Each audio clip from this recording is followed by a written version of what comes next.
Every single one of you out there is sitting in your chair or on your couch saying, boy, do I want to make this right now. You want to learn how to make grilled turkey legs that look like that?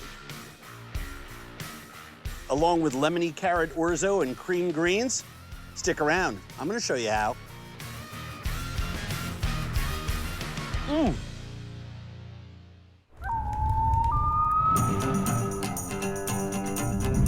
I'm Andrew Zimmern.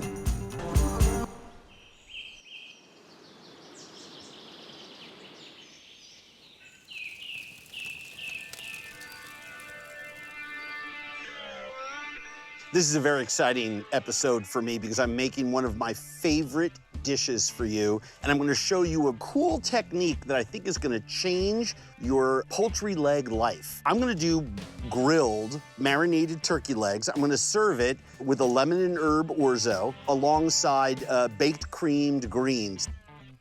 This dish is absolutely perfect for any outdoor event that you're having because turkey legs are inexpensive, everybody loves them, but it's got a couple of inherent problems. If you're working with wild birds, the longer the turkey legs maintain contact with the heat, they can overcook and get really, really tough. So I just figured out a way to cut the meat on the bone open so it flaps like an envelope. Not only does it allow me to use high heat and char them because I love the charred skin, I love the charred fat, what little there is in that animal, but I love the flavor of fire-kissed poultry. And then the sides. Lemony orzo, I think, is a wonderful way to cut through the richness of the roasted meat. It's got a lot of citrus in there. I mean, it is truly mouth-puckering. And then some cream greens with a crunchy breadcrumb topping. This is a great meal. So the first thing I want to do is whisk all this together. This is going to be our marinade. I have some nice olive oil. I have some mustard. I have some red chili flake. I have a little bit of red wine vinegar. I'm using the juice of 2 oranges. And the reason is that oranges have a sweetness to them that results in a wonderful glazing effect without putting sugar or honey in here, which would burn. You don't want to put super sweet stuff on something you're cooking over high direct heat.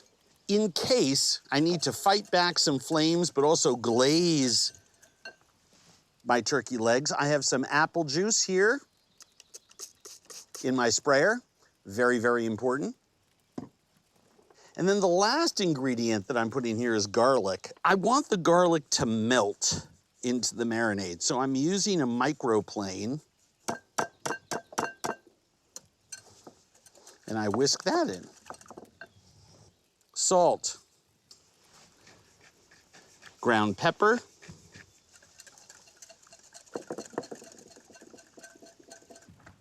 So our next move is I want to put the marinade into my bag so I can put the butchered turkey legs one by one in there. The next thing that we want to do is we want to butcher our turkey legs. So this is the inside of the leg, and this is the outside of the leg. Now I want to show you something. Look very closely. Do you see how underneath the skin, it's very smooth on that side? On the inside, you can see all those tendons. Do you see those little tendons? You can feel them. That's the side that we're going to butcher.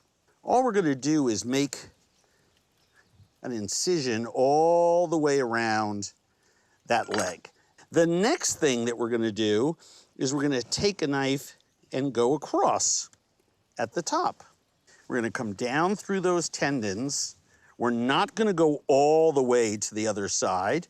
And then all I'm going to do is I'm gonna take this knife and I'm gonna follow the bone. And then you just scrape down the edges or cut them open, give them a little pounding with your hand, and we're basically gonna cook this turkey flat like this. This allows us to do 2 things. Number 1, we can cook these skin side up, so you have fewer sooty flare-ups. The second thing is it allows us to cook in half the time because we've now cut them into an envelope.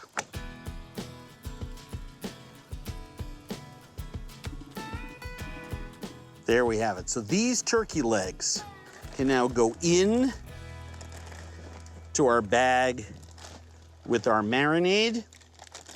First move, seal your bag. Second move, get the marinade rubbed all around there. Then, just open your bag in the middle, occlude the air. Seal it again, and then I'm gonna store it in my fridge for 24 hours like this. Every 4 or 5 hours, whenever I'm thinking about it, I go to the fridge and flip it over. It's that simple.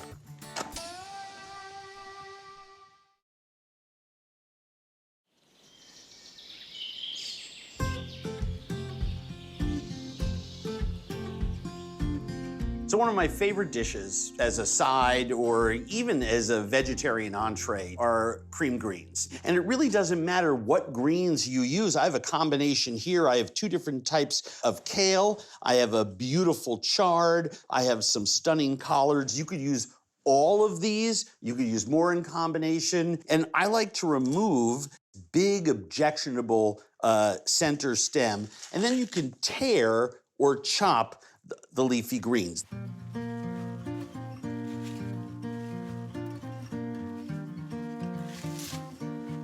There's something about that crispy skin and that fire-kissed poultry that I think marries up so well with greens, cream, cheeses, breadcrumbs, bake it in the oven. So, next thing we want to do is we want to salt our water.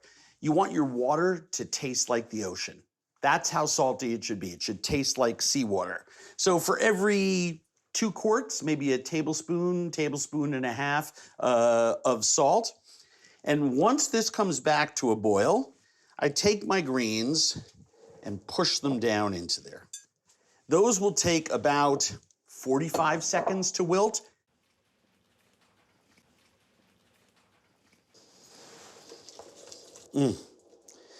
Now, the greens, right, I slide into my colander, let them cool, and then put another batch of greens in. Our first batch of greens has cooled enough so that I can squeeze it. Look at all the water that comes out. And then when you fluff them out, you can see that we still have some volume in there, but that's why we start with so many greens.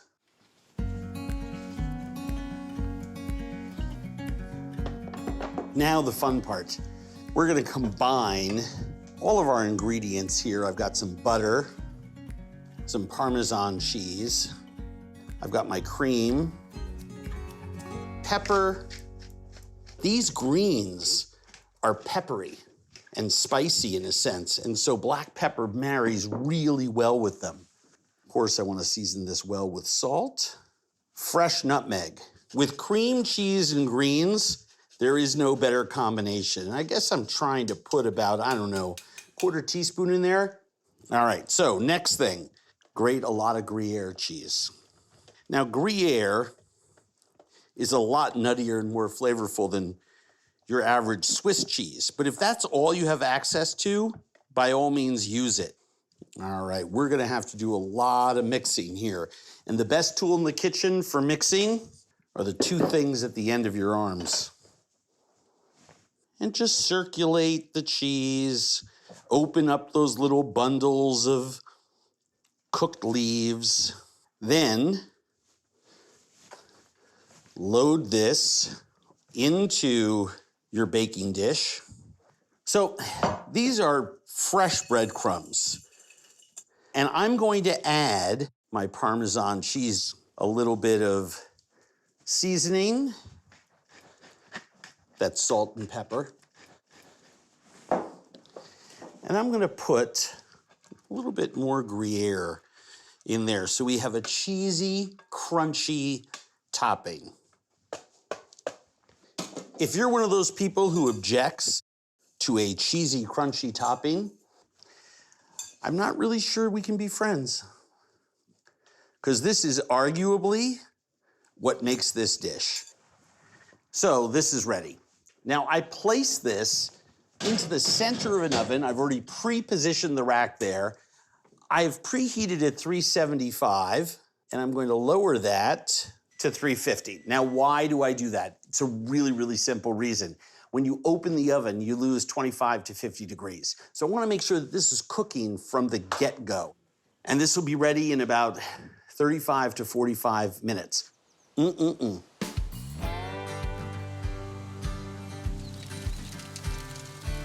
So now we're ready to cook. So I wanna put another log out there on my edge so I have more coals when I need them. I'm gonna push these a little bit towards my center. I'm gonna move those over because I'm gonna use this corner to cook my orzo, and I'm gonna cook my turkey over the hot part of that fire.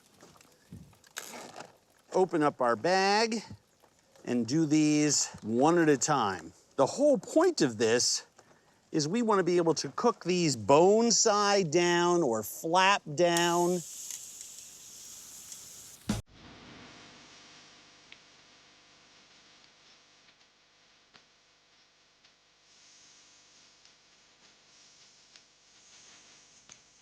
If the marinade goes up to over 160 degrees, you can use that marinade. So I'm saving that little quarter cup in there. When I flip them and the skin starts to caramelize, I'm gonna put a little bit more marinade on the meat side of those legs. And we're just gonna let those char for like 10, 15 minutes untouched until we flip them.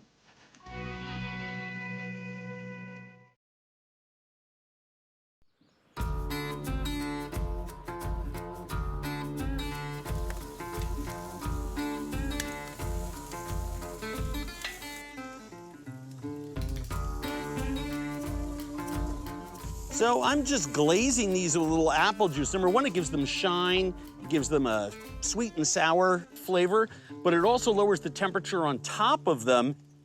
The next thing that we're gonna do, I'm gonna make our orzo. First thing that we wanna do, throw our butter into this 4-quart pot. I'm gonna smash 3 garlic cloves. Love the taste of garlic like this that's just been smashed and cooked in the broth. I'm gonna dice my onion. These are gonna start caramelizing right away over high heat. Now, to caramelize my onions quicker, I always like to put a little salt on there. And I'm gonna stick this down on that low end of the fire until that butter melts and starts to caramelize them. While that's happening, I wanna dice some carrots because they're gonna give a lot of sweetness to this dish. And all I'm gonna do is stack these up, and I take one end off so it's flat so that I'm working safely. And then I come back against this stack.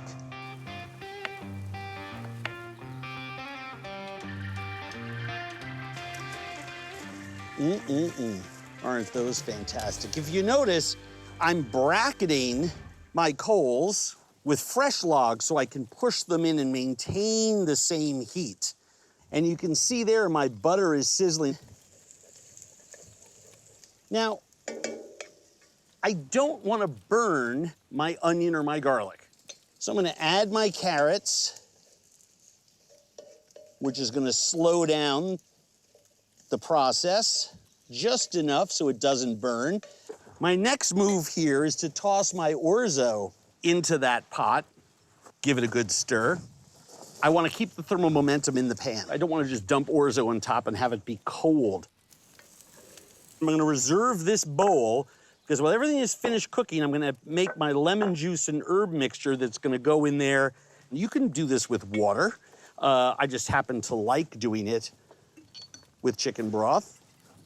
While we're waiting for that to come to a simmer, let's turn these for the final cooking moment. Look at how beautiful those are.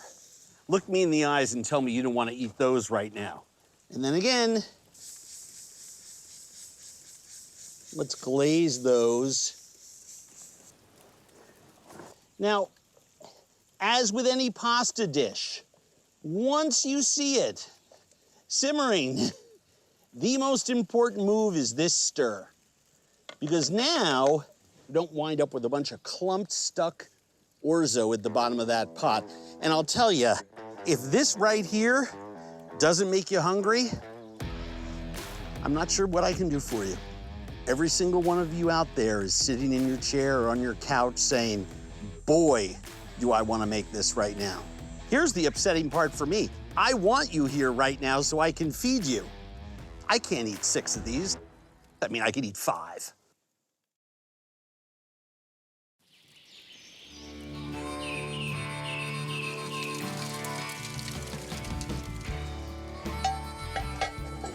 Because that lid accelerates the heat inside of that pot, I've moved it so it's directly over the lowest part of the coals.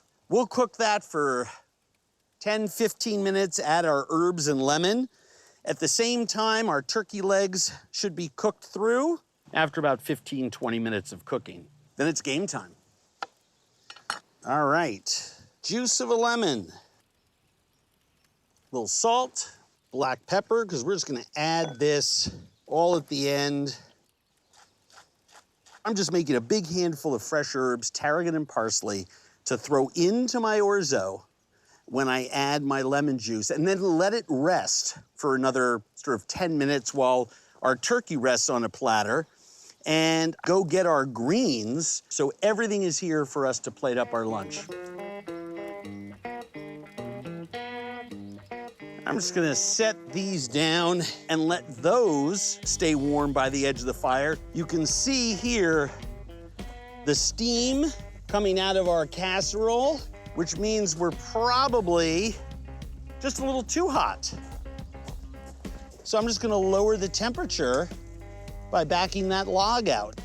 And these legs, we just wanna spot check a couple of them. This is the smallest guy on there. Perfect.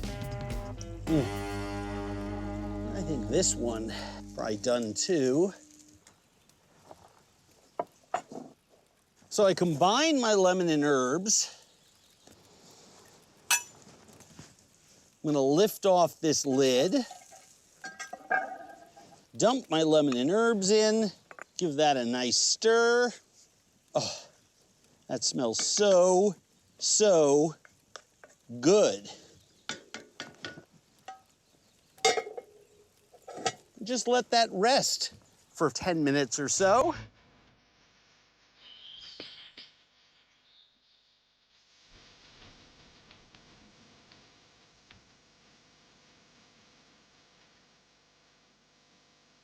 Grilled marinated turkey legs, our lemon and carrot orzo, and our baked cream greens.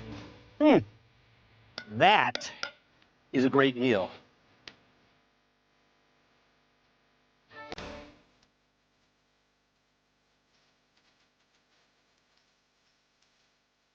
Let's see how the greens are. The greens are still chewy. They're not mush. They haven't lost their texture. It's why I prefer to do this than cream spinach any day of the week, and I'm a cream spinach nut. They've lost all their bitterness. They're still peppery and crunchy. Meltingly tender, and the breadcrumbs are crispy. That cave-aged Gruyere is the perfect complement to it.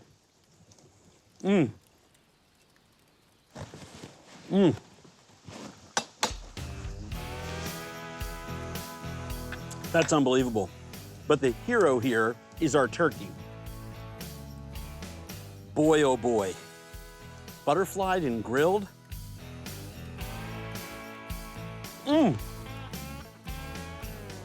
24 hours in the marinade, absolutely perfect. Tender and melt in your mouth, still juicy, charred skin and meat. Oh my God. Look at that. Promise me you're gonna make this fantastic dish. Nothing could be easier. This right here is all about seasonal eating to me. If you'd like the recipes to make this incredible meal, all you have to do is go to outdoorchannel.com. Enjoy. See you next time on Wild Game Kitchen. We are making one of my favorite dishes, a Chinese roasted goose served with bacon fat tortillas as wraps with hoisin sauce and scallions. See how we did here? Wow. Today we're making a grilled whole striped bass, and we're serving it over a tomato and vegetable broth. And a couple little fun elements we're gonna throw in at the end. Take your Wild Game Kitchen to the next level.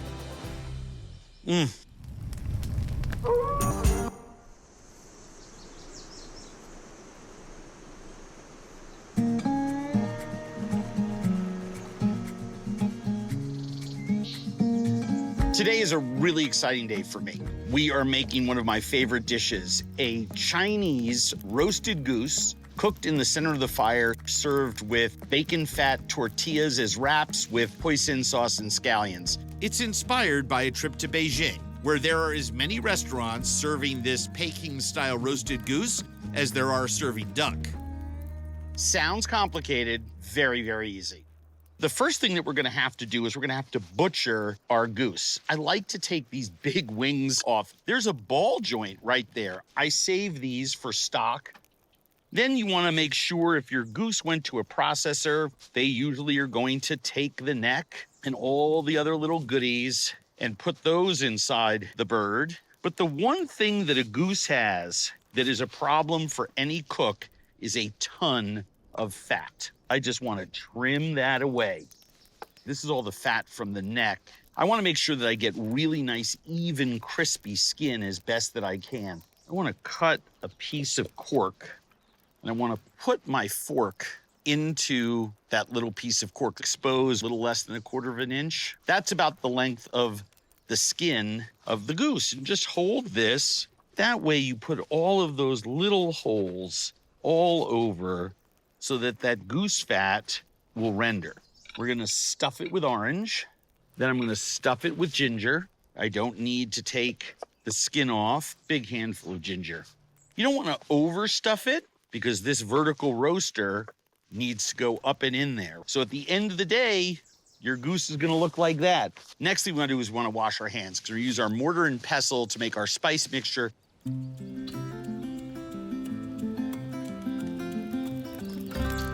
So my mortar and pestle, I'm gonna make a traditional 5-spice blend. I've got some fennel seed, clove. I've got these buds of star anise. They have a very smoky licorice flavor. It's beautiful in this. And I have some cinnamon sticks. Last thing that goes in, Szechuan peppercorns. It's not as spicy as it is numbing. And then I'm gonna put in a little salt.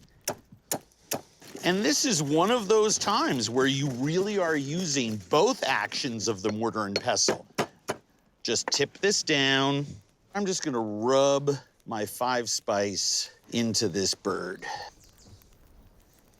And then any extra, pour it down the cavity. And that now is ready to go into our fire. If you're doing it in a fire pit like I am here, just wear boots so that you can step over, lay that right there, and step out. And now we wait. So a couple of words about the fire. We're trying to maintain anywhere from 300 up to 375 degrees in temperature. I purposely made this zone my coolest zone because I'm stepping over there. Additionally, I placed the bird so that the show side, where the legs, the top of the thighs, and the breasts are, is directly facing me. Another thing, I'm only cooking one bird today, but in a fire pit this size, you could cook a half dozen at a time and feed a crowd. All right, let's make our gorgeous pancake tortillas. Put your flour into the bowl. Add your baking powder. Make sure it's nicely incorporated. Bacon fat, we need 3 tablespoons. And then use your fingers and bring it together with the flour. And then, once that's incorporated, you have your cold water, and just bring that powdery flour together until you have this pebbly look to it. You see these shreddy pebbles? And then add your scallion. And I can see here I don't need much more water to bring this dough together and let it rest in the fridge. But go slow. You can always add more. The flour absorbs the moisture even when it's resting. So I've got my dough. I want to let it rest under refrigeration. I like to go 2-3 hours at least. So off to the fridge.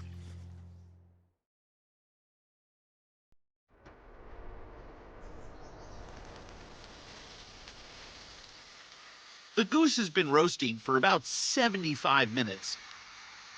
So now I'm going to baste with a mixture of honey and white wine. The honey is caramelizing on the bird. You only need to baste the bird during the last 10 to 15 minutes of cooking time. You don't want the honey to burn.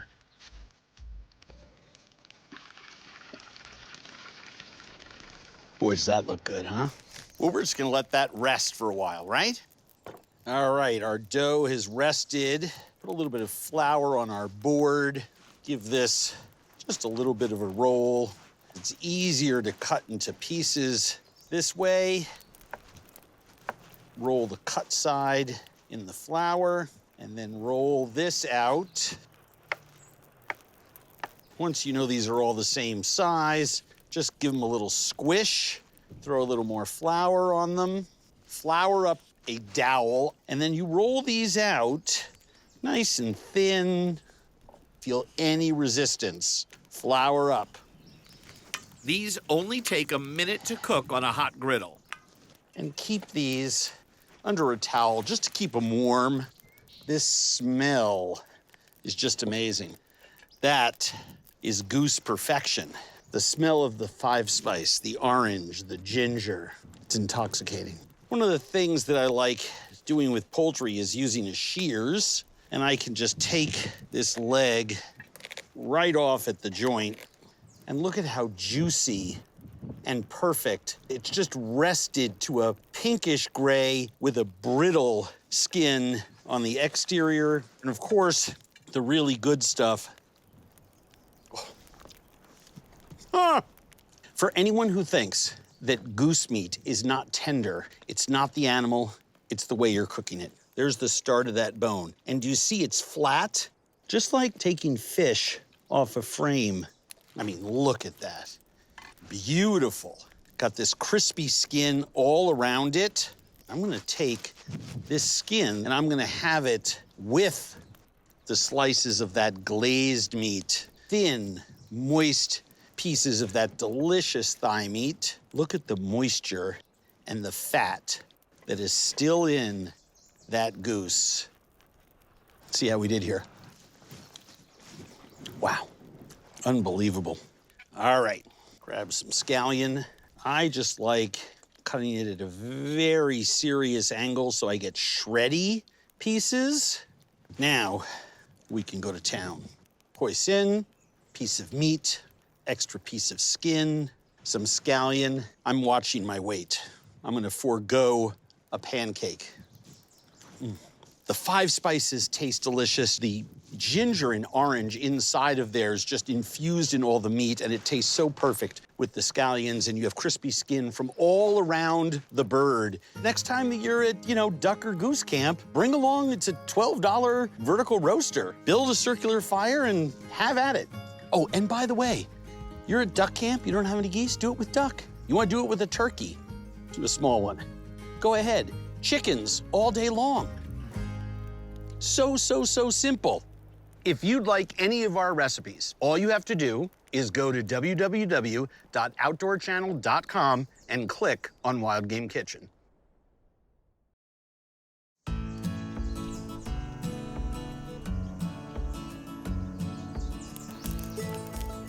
This is a whole striped bass. It's a small one, courtesy of the Pacifico Aquaculture Company.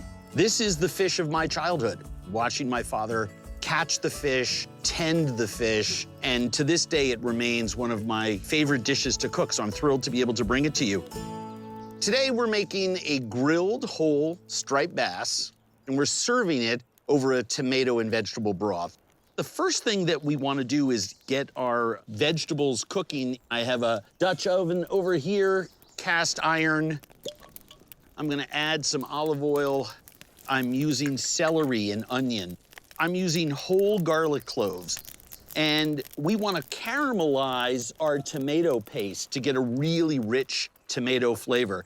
So I've got a pretty low fire under there. We want to sort of caramelize this stuff low and slow without burning the tomato paste. It's a very hot Texas day. I had to put this back into the refrigerator.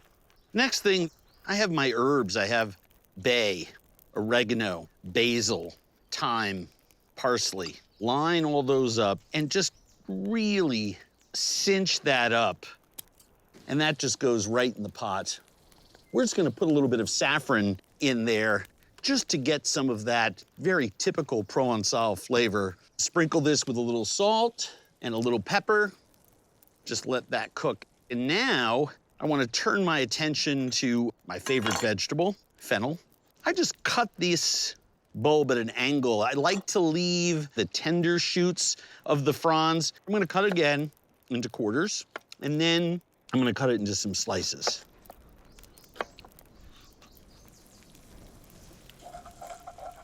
I'm just gonna let that cook for 4 or 5 minutes, stirring it every once in a while until the tomato paste caramelizes.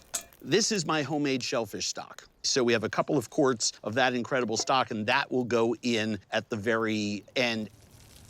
So we put our quart of whole San Marzano tomatoes in there. Cutting them in half, it'll fall apart in bigger pieces, so we'll have chunks of tomato to eat with our fish and the other vegetables. By putting in ingredient by ingredient, letting the heat do their job, we're literally staggering layers of flavor, so by the time we eat it, the flavor is more symphonic. It's big, and I like big flavors. The liquid that came out of those tomatoes has reduced by 50%.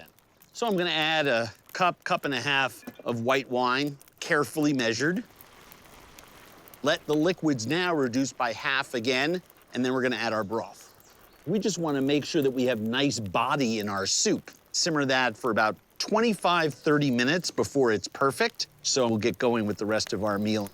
First, we're gonna make a French mayonnaise-based sauce called rouille to serve with the soup. The first thing we need to do when we're making rouille is roast a red pepper. We just want to keep turning it until we get that skin nice and blackened. Well, that's about as perfect as it gets. Okay, we can go ahead and make our rouille. Now, this sauce is a mayonnaise-based. We're going to take egg yolks and emulsify oil into it and flavor it with mustard, saffron, lemon juice, some chopped tarragon, and this roast pepper. I'm gonna take a little bit of water and just pour it on top of the saffron just to let it steep for a second or two. All I wanna do is just sort of peel this off.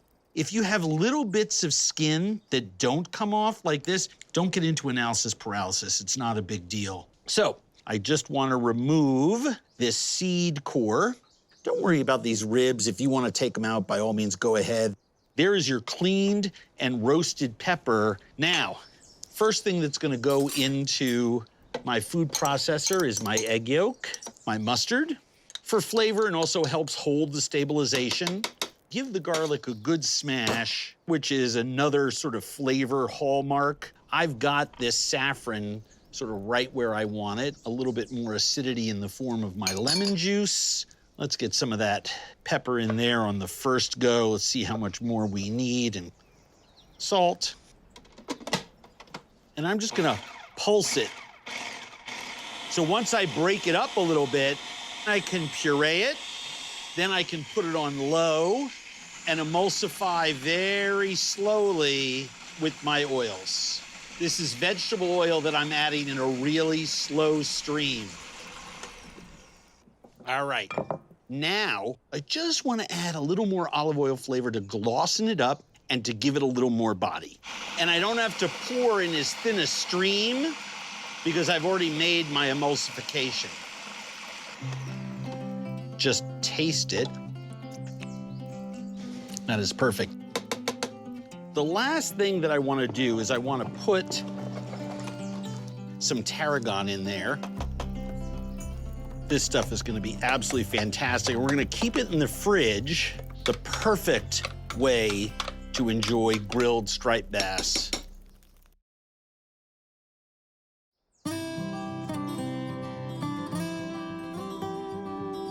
So we have this beautiful, clean bass. Scales are still on it. I am going to char the meat of this fish through the skin under high direct heat.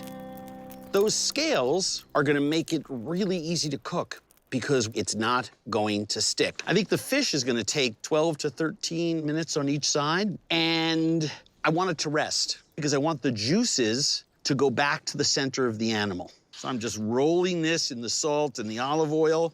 I know that this part of my grill is hot enough to start. The minute it goes on, I heard a little bit of sizzle, but what I need to do, since I'm cooking this for a while, is make sure that I have some nice pieces of wood underneath there. Now that heat right there will diffuse and give me some nice even cooking. It's starting to really feel like my dad is around here. It's a nice feeling. Great memories, family cooking. All right, let's make a couple croutons. I'm gonna season these with olive oil and salt from that pan to my right. And all I wanna do is just touch a side here on this tray. And I just push down to make sure that I have some nice contact. And I'm just gonna put these on the lee side of the fish. These just take seconds. With my gloves on, I can probably get real close in here and just turn that over. Our soup has just been slowly simmering. Everything in here is spoon tender. Let's see where we're at on our second side of this fish. Oh, yeah. The skin and scales are holding everything together, and they're acting as a really nice protective barrier. I'm gonna give it about 90 seconds on that first side and then call it a day. All right, safety first. And when I say safety, I'm not talking about me, I'm talking about the fish. And while that rests, our soup, just sitting on the corner, is doing beautifully. Let me show you how to grill a filet over the same heat. My olive oil. And because we have such a hot fire, you can either go show side down or skin side down. Doesn't really matter. Small little fillets like this, you just want to get a really hard sear on them, and I'll cook them 80, 90% of the way on one side, even over high direct heat. Striped bass doesn't have a lot of internal fat. The skin is nice and charred and crispy. The top is done. You're gonna let those rest for a minute. I'm gonna pull my soup. I'm just gonna cut my skin, being very careful there. So I just want to remove the skin. And what is below is some of the most perfectly cooked fish you will ever eat. I'm just running my knife along the center bone. How do I know it's there? Because I just bisect the bloodline. Come this way with my knife. In this entire top loin, there's not a single bone. Just flake the meat off the ribs, not a single bone. Peel away that top line that has all of those little bones in it. Pull the tail off. And I'm just pushing the meat down below, and there is the head. And then I have to just repeat what I did on the other side. That fish is just extraordinary.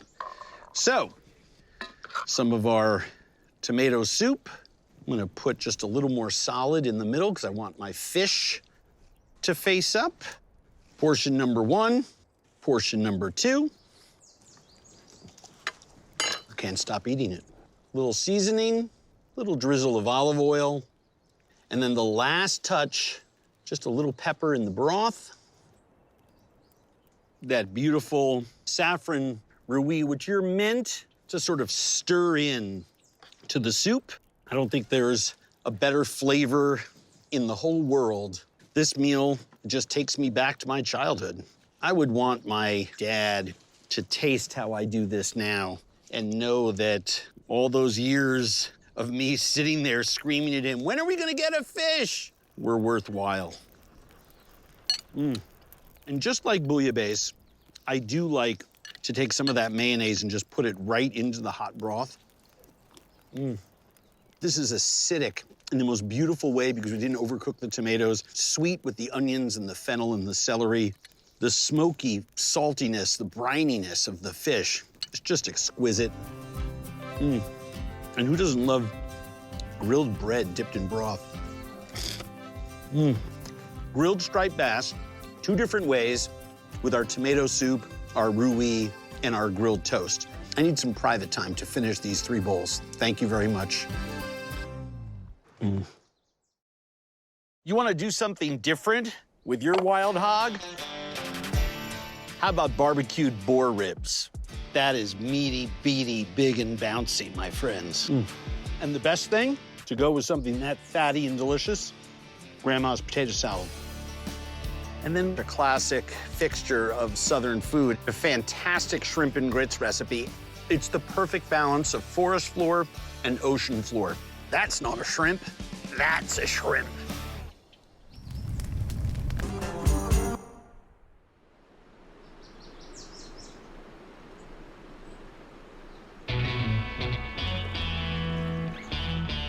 Wild boar spare ribs, that's what's for lunch today.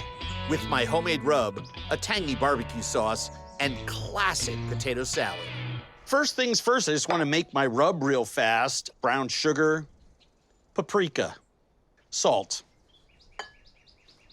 ground ginger, cayenne pepper, celery seed, and then garlic and onion powders. Teaspoon and a half of ground black pepper in there. And then I really make sure my rub is nicely incorporated.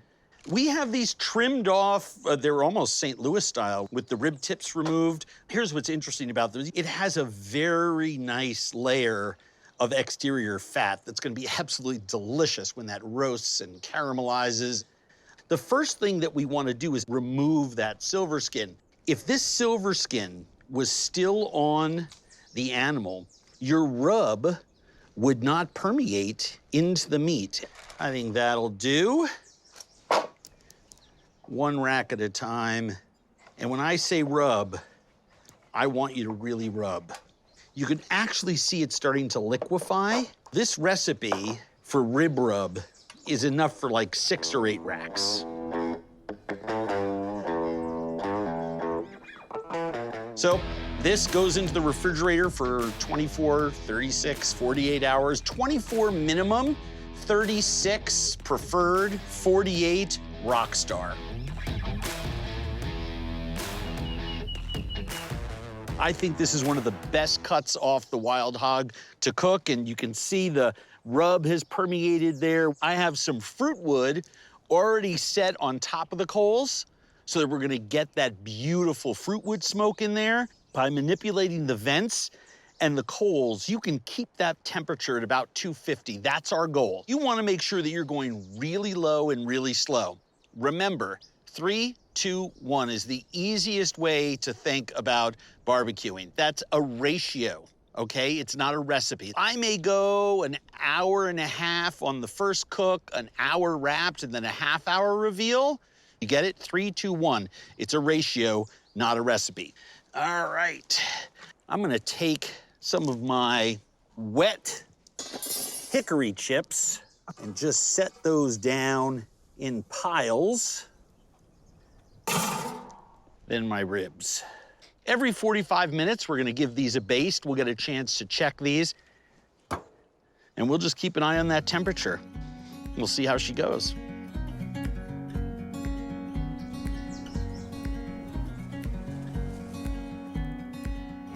All right, our mop, salt, chili flake, brown sugar, apple cider vinegar, and a minced onion. All right, now simmer it for 15 minutes over a nice low heat.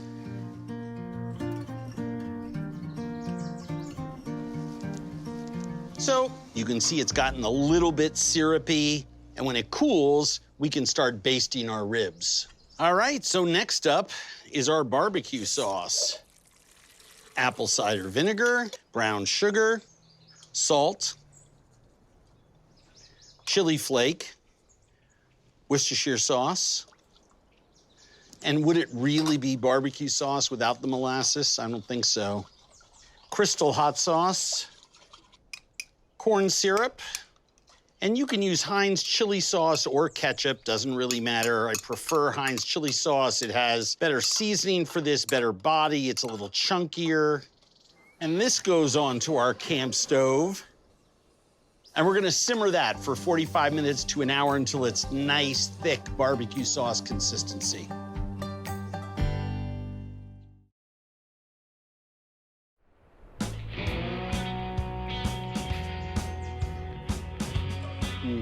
Look at that body. That is barbecue sauce consistency.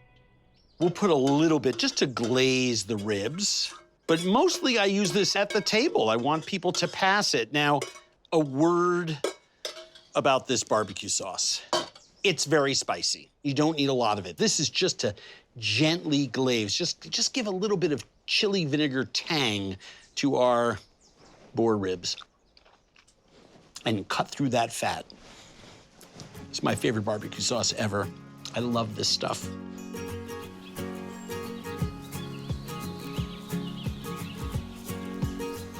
So this has been cooking for about 50, 55 minutes. Baste away off the top. Let the drip of our grill brush pull everything down there.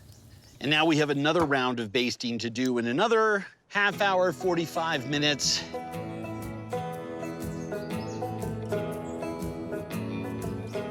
If your beard doesn't smell like smoke, did you really barbecue anything? Oh, those are just looking fantastic.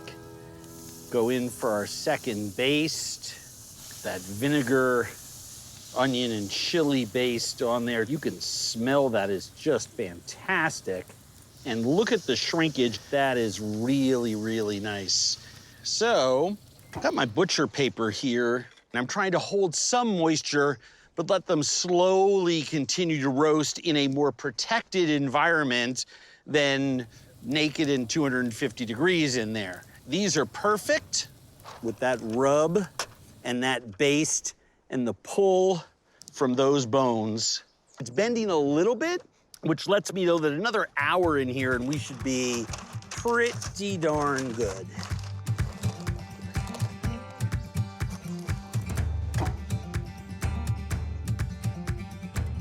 This has now been on for 2 hours and 45 minutes to 3 hours. We're still in the 3-to-1 ratio. And here are these gorgeous packets of ribs. I'm going to remove my rib rack because we don't need that anymore. And look at that. Bend test, jiggly, perfect. And it's receded even more from the bone. You can open up your vent. You can open up your bottom vents, increase the airflow. What we're doing is we're raising our heat, probably get it up to about 275 to 300.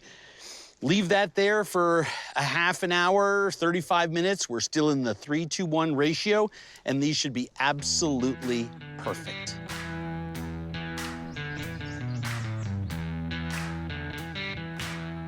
Now, my potato salad is really a classic potato salad. It's super, super simple because what it's going with has so many big flavors. We boiled the potatoes earlier and chilled them. Now, they're nice and cool. Our potatoes, I just want to quarter them and place them in to this large mixing bowl. Scallion. I want you to bite down on pieces of scallion. For parsley, same deal. I actually want you to bite down on pieces of parsley. Vinegar gets added to my mayonnaise. That way my vinegar doesn't go soaking into pieces of potatoes. Just a little trick. I'm gonna add my mustard here as well. That vinegar and that mustard is getting nicely incorporated in there. Put this all together. Salt. Nice and peppery. Just stir this to combine. This is just old school potato salad. Now, our celery. You get all of that crunch. Simple and delicious. It's gonna go perfectly with those ribs. So, potato salad goes in the fridge for 15, 20 minutes, then bring it all together for a delicious meal.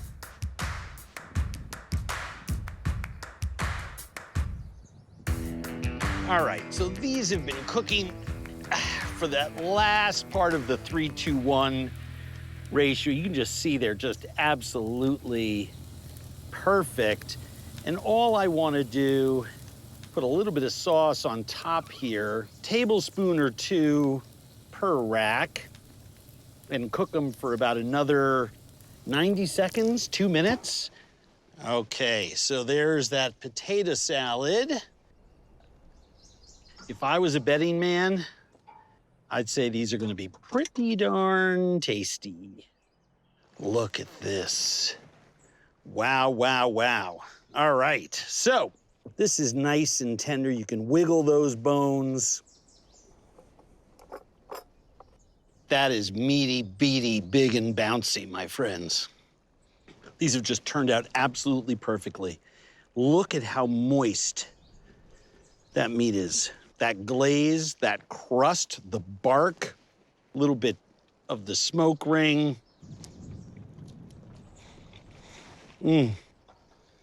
Wow, that is extraordinary. Look at how tender it comes off the bone. It's melt in your mouth, but it's not falling off the bone. Clean, not swiney at all. And the best thing, to go with something that spicy and that fatty and delicious, Grandma's potato salad.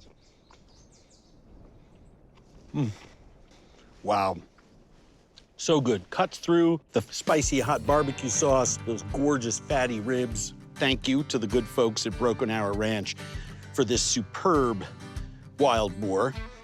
This might be the best racks of ribs I've ever made. Wow. If you'd like any of our recipes, all you have to do is go to www.outdoorchannel.com and click on Wild Game Kitchen.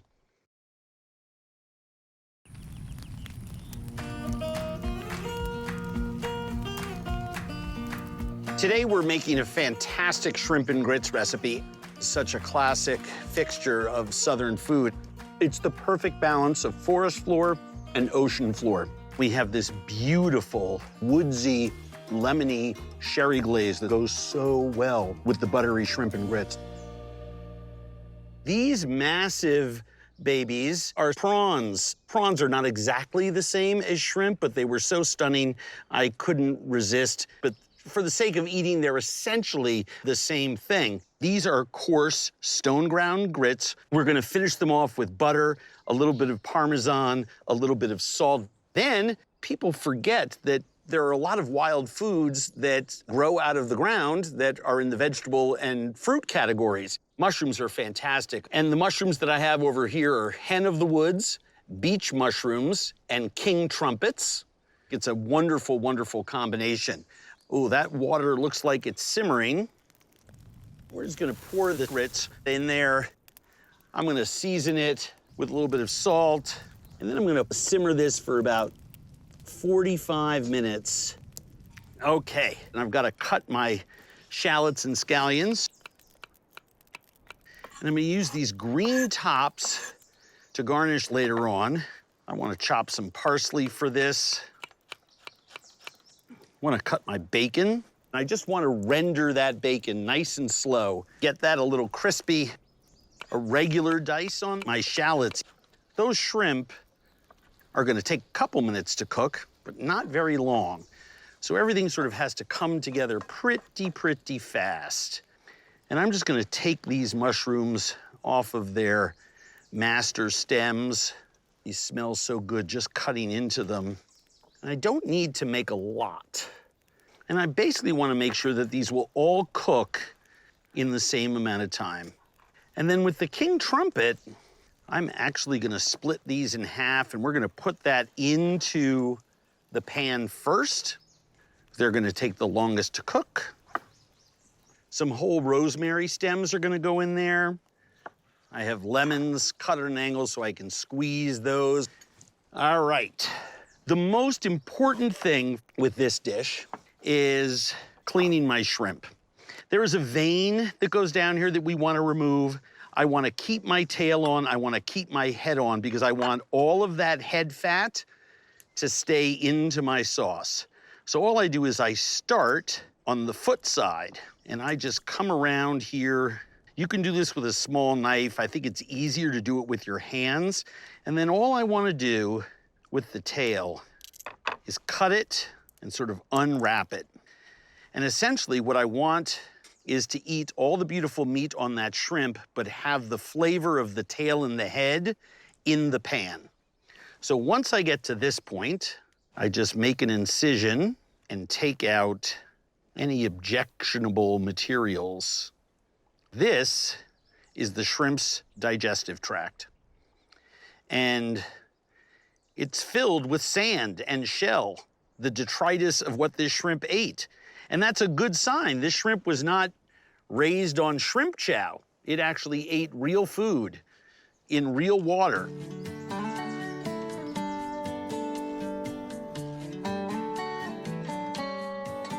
I'm gonna give these a quick rinse and we'll come back and we'll get cooking on our mushrooms and our shrimp.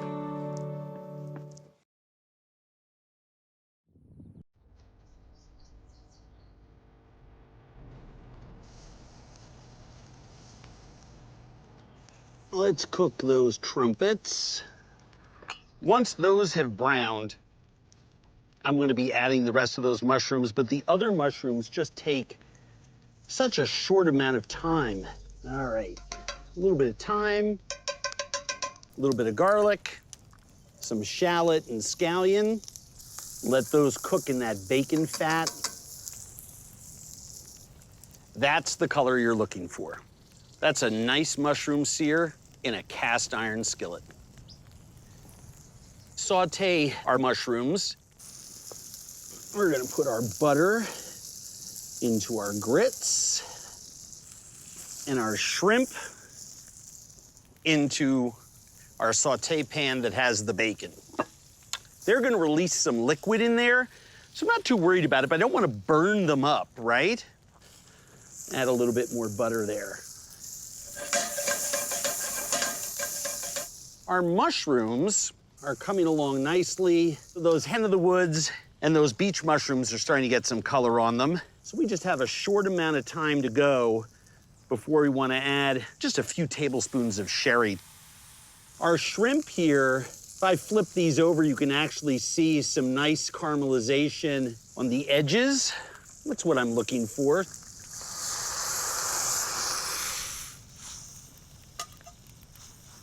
We're just gonna pull that off the heat. Those mushrooms are cooked. Our shrimp are about 75% of the way cooked. Add a little wine there. Just emulsifying that butter into that mushroom sauce and seasoning with a little lemon. Add that butter to this wonderful wine sauce that's in there. A little bit of Worcestershire, just to pull out some more umami flavors. This skillet by the edge of the fire is gonna keep those nice and warm. Same with our mushrooms. And you know what? Let's go for the trifecta. Pull our grits off, add some cheese. I'm not making cheesy grits. I'm not putting a cup of cheddar. I just want a little bit of parm flavor in there with the corn. Okay, so first thing that I want to do is get some of these perfectly cooked grits. And I just want to stir these just to make sure that everything gets a little bit of that sherry butter. And then we have this beautiful sauce. Oh. That sauce tastes so profoundly shrimpy because we left the heads of those wild shrimp on. And now all I want to do, just a little fresh scallion. Well, I'll tell you, The first move for me is always twisting that first shrimp out of the head. Good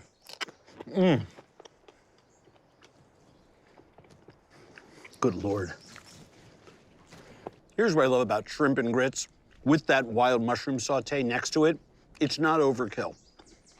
It's the perfect balance of forest floor and ocean floor. And that woodsy, lemony sherry glaze that's around those mushrooms with that spike of rosemary flavor goes so well with the buttery shrimp and grits. Oh, Lord. The shrimp are briny, they're not overcooked, and every time I make these grits, I always keep thinking at some point I'm gonna be able to taste the parm, but you don't. That tablespoon or two of grated parm just disappears in there, and almost like a seasoning, it just makes the corn taste sweeter. And that is from my wild game kitchen to yours. Shrimp and grits with sauteed wild mushrooms. Grilled venison with crushed garlic, crushed juniper, and rosemary. Sweet potatoes that have been whipped with goat butter and smoked brown sugar, homemade hot pepper relish, and then duck gumbo. God, I love cooking outdoors.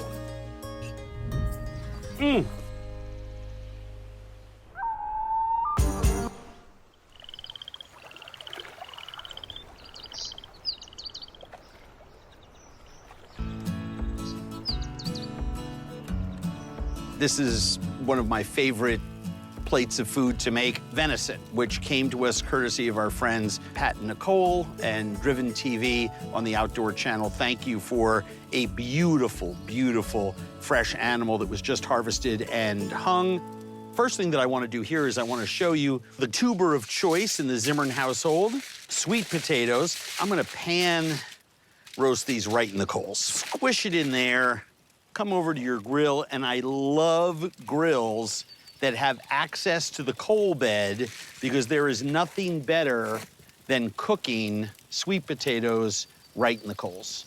Those will take about an hour to cook, which is about how long it's gonna take us to do our relish. I'm gonna put my onions in here, some peppercorns, bay leaves, ground nutmeg, and a little bit of ground clove, vinegar, sugar. We're just gonna put this on the fire and let that start to heat up. What am I gonna add? Just a whole bunch of peppers. Some are hot, some are very sweet, some are in between. Every batch is different. Oh, these are so good, these orange Hungarian frying peppers. So we're gonna go through and we're gonna basically just wanna dice all of our pepper pieces. But what we wanna make sure that we do is we wanna get the seed core out and knock out any seeds. If you see some big pieces of filament like this, you can just remove them with your finger. For this, getting most of the filament off is good enough. A word to the wise. When you are cutting into some of the smaller, hotter peppers, please make sure that you don't touch your eyes or your nose or your ears. I take the hot peppers, especially these ones and the serranos, whose seeds are just delicious. They're very citrusy and lemony, and cut them straight across. And the reason that I do that is I'm able to identify them on the plate. They are gonna make all the others hot, but they're even hotter when you bite into them, so at least you see them. Jalapenos. Slice away a third. That membrane is the hottest part of a jalapeno pepper.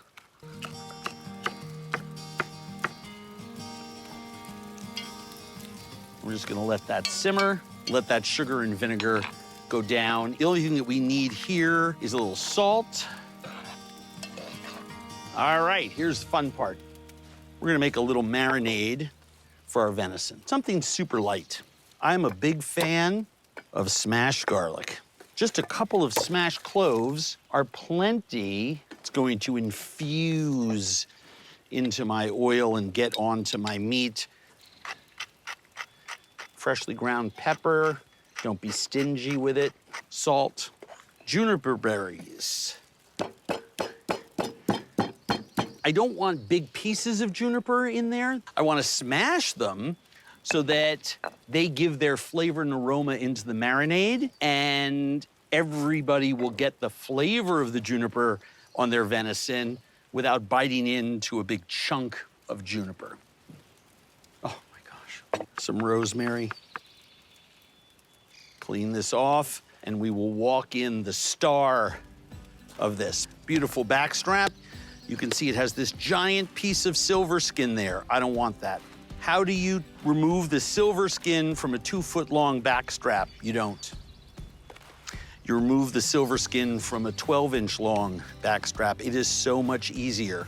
I do this the same way that I cut skin off the fish. I would much rather go down to where this is, grab a hold of it, and just pull. You have very little waste that way.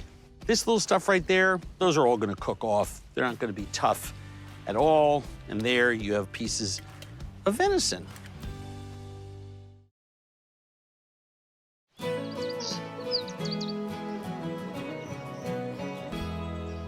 This is a rear leg of that venison that we got. You've got 7 or 8 primary muscles inside this leg.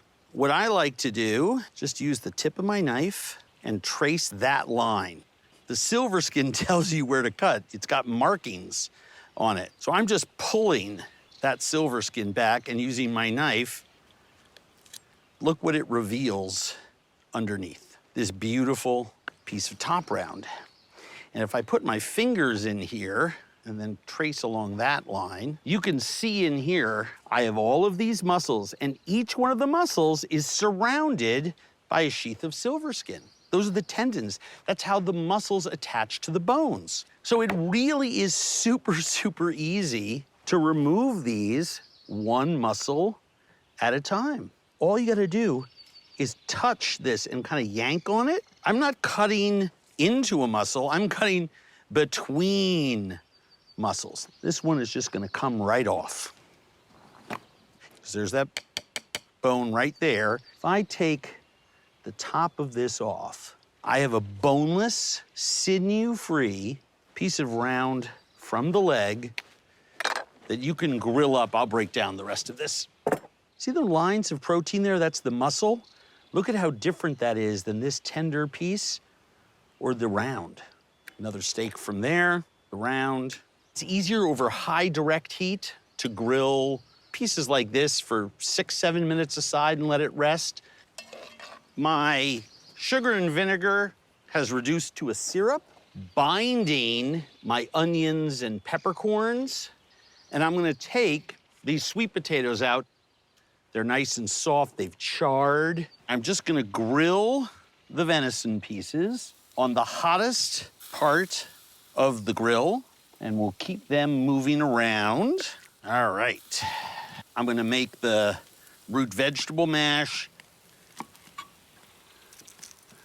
Hold the sweet potato on a cloth and scrape the contents. If you get a little bit of char in the bowl, not a big deal. Then we're gonna season this, some salt, smoked brown sugar, and a knob or 2 of goat butter. You really want that goat creaminess. You can smell the smoked brown sugar as it's hitting the heat from those potatoes.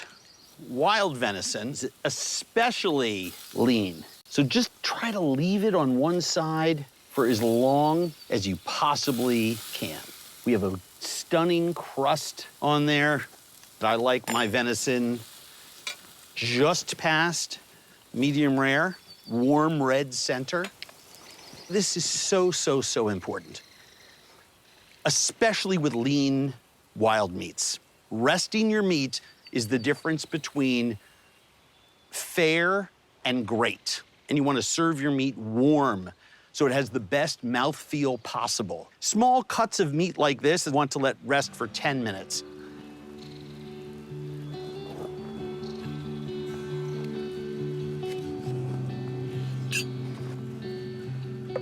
There we have a stunning, perfect pink, perfectly cooked.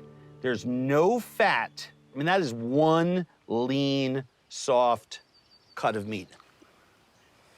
If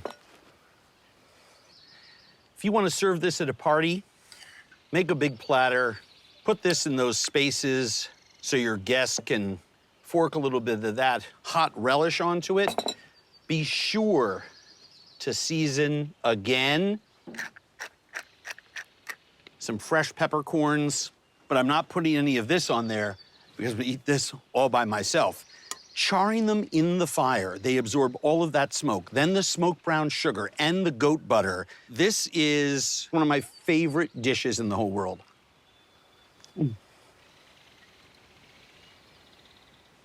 This is the food that gives you the biggest warm hug of them all, right here. If you make anything, make this.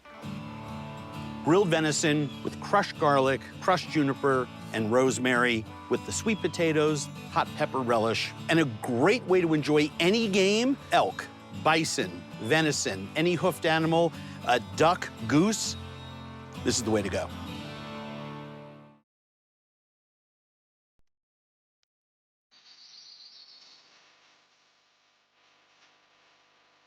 My introduction to hunting started decades and decades ago when I first went out for waterfowl, duck and goose.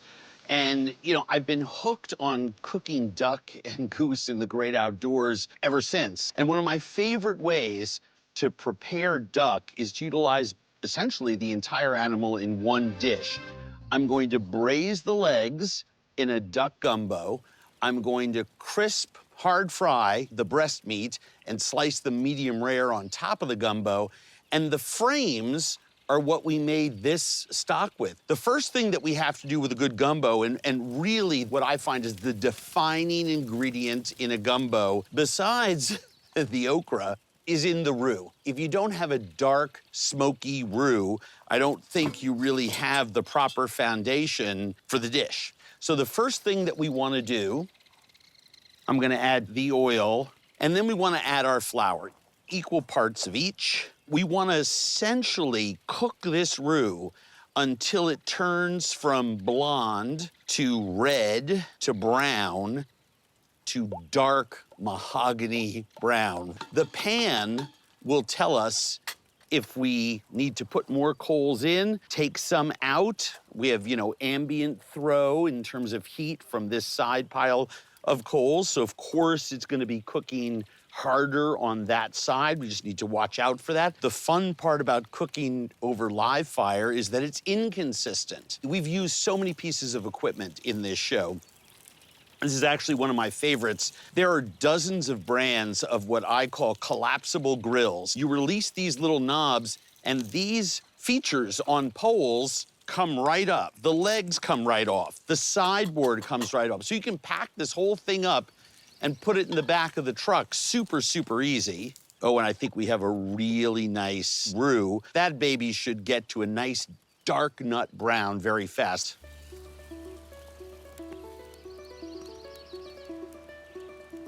I like to cut my okra in half at an angle for this. I like to bite down on big pieces of it. I know some people are afraid of okra. They find it slimy.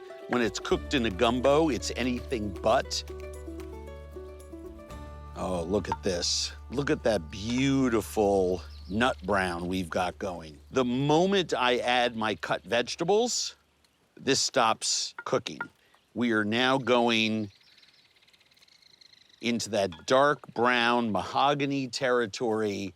So let's start to add our other ingredients. Onion, celery, peppers. And I'm just gonna let those vegetables cook for a minute or two. Add my okra, my garlic. I add my garlic at the end. Why? Because it's safe to. If I added it into the roux, it would scorch and leave a real burnt flavor in my dish. Same with my thyme. I just put that on top. I'm not even stirring. I'm just letting the heat from the vegetables cook those. And about half of my filet, my sassafras powder. 2 bay leaves. And with my hot chili, I'm actually just gonna cut it in half. Just cut it in half. That's all you need to do. Don't touch the inside, it's very, very hot. And then let's incorporate those flavors. Oh my gosh, look at that.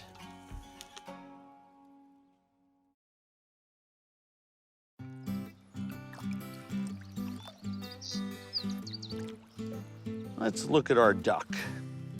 It's so easy to take legs off of poultry. You just pop that bone back, and you could see I'm tapping against it. That's that thigh joint.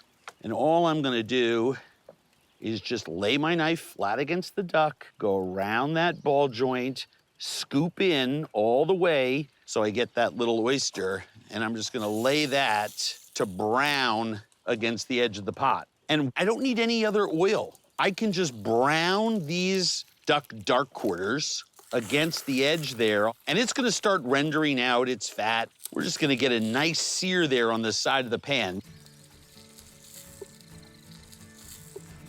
This is rock solid campfire cooking. All right, our duck is crisped. I'm gonna use alligator andouille sausage. Why? Well, because it has the name andouille in it. And you should have a nice pork andouille, but this one has pork in it as well as some alligator. I think that's kind of fun. And all I'm gonna do is slice this into rings.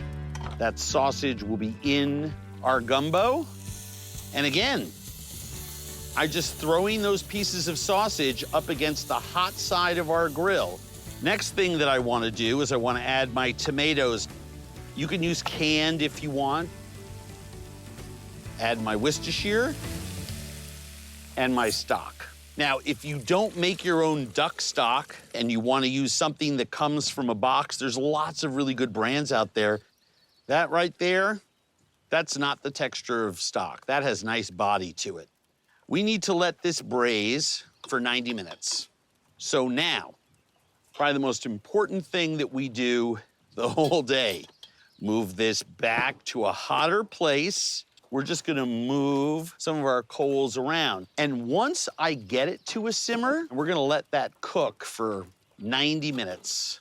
When we take the breasts off of this duck, a much different operation than taking chicken breasts off a chicken frame. All birds have this keel bone, but the structure underneath is slightly different. So watch what happens. I'm just gonna cut through and go down, reveal the wishbone area. That's my guide. I wanna go against that. Then I hold this in my hand, that's the tender, and I just scrape my knife against the bone so I get all the meat possible. And that's a very complete duck breast. This bone right here is perpendicular at a 90-degree angle to that keel bone. So butchering a duck is different than a chicken. Again, hold on to that tender, because I love it. There's our duck breast.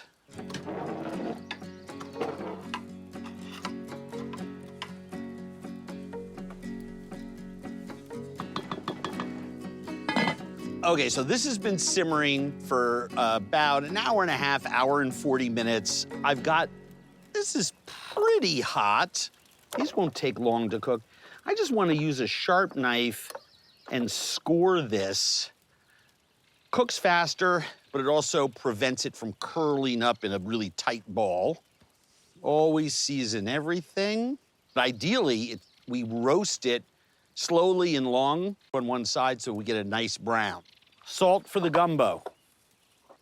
Woo! You see those duck quarters in there? You see how that consistency is just absolutely perfect? We're gonna add the rest of our filet, our ground sassafras. It just gives a little bit of thickening and the sort of rootsy, medicinal, I mean, you can barely pick it up, but you know it if it's missing. And you know what's perfect on a cold, rainy day in the fall? Big steaming bowl of hot gumbo.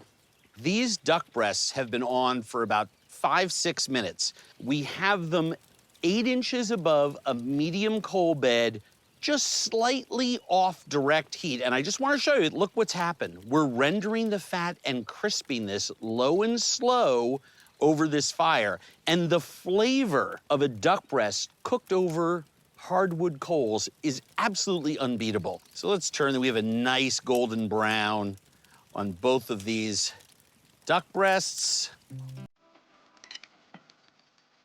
Typically, the star of the show is this duck dark quarter. But what I want to do is I want to put it in a bowl and put some thigh meat in one, shred some thigh meat into another. So now we have our shredded braised duck that was in the gumbo to begin with. And then that incredible gumbo. Do you remember I promised you at the end of the whole thing what the consistency of this would be like? Yeah, that's right. Then some warm white rice to garnish, because you need that with gumbo. Look at that beautiful medium rare there. Just put a couple slices of this perfectly cooked and rested duck meat onto those bowls.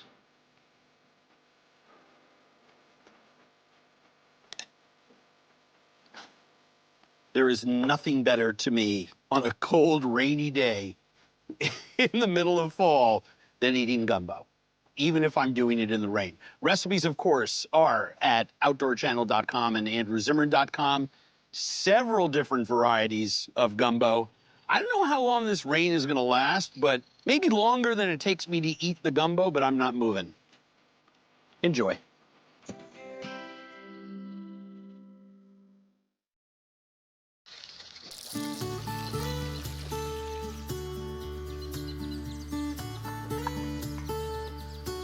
Fried turkey with that fantastic cheese sauce and wild rice pilaf with jalapeno and wild boar bacon. That was an upper deck shot.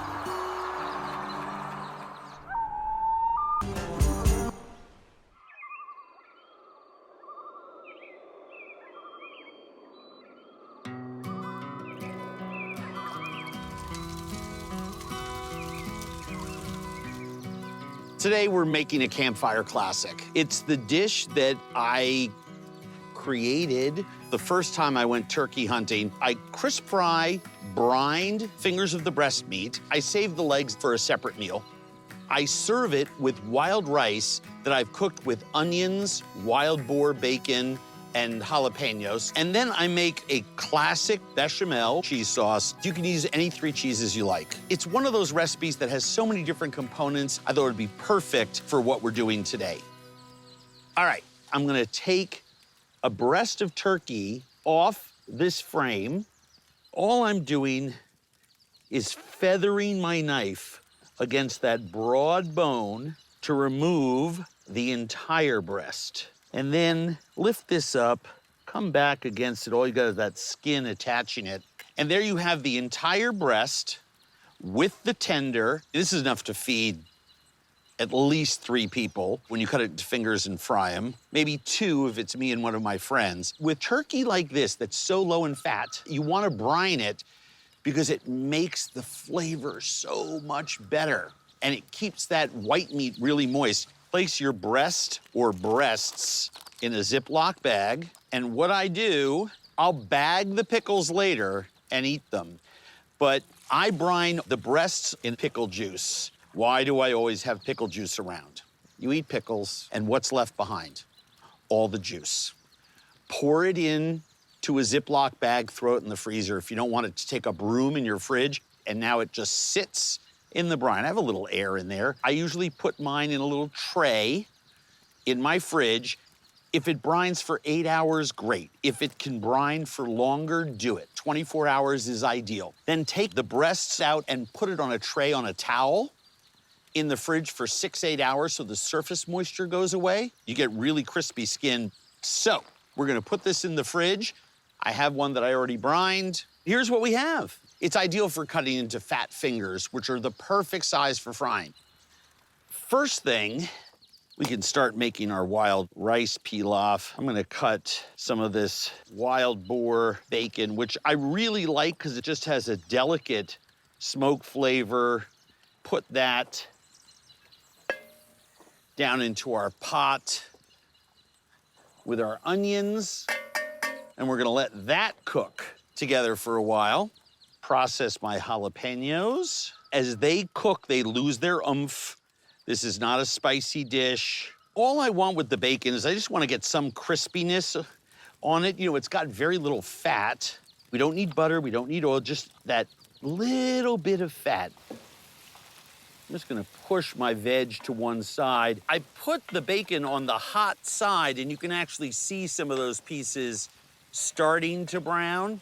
So I'm just gonna pull that a little closer. I raised the temperature, so I went from low to medium. My cheese sauce. I'm using this grill because I can pull it away and keep it warm. Add a knob of butter. All I'm doing is just putting some coals underneath that. I can see my bacon starting to render what little fat it has. I just want to get those pieces a little crispier, get a little more of that beautiful smoky bacon flavor on there. I'm gonna add my flour. That tablespoon of flour just needs to cook for a second. We don't want color. And I just want a little bit of nutmeg. It's such a delicious flavor. And I add almost all of my milk. As it simmers, it's gonna thicken, and then we'll add our cheese and season it, and we'll have a lovely cheese sauce.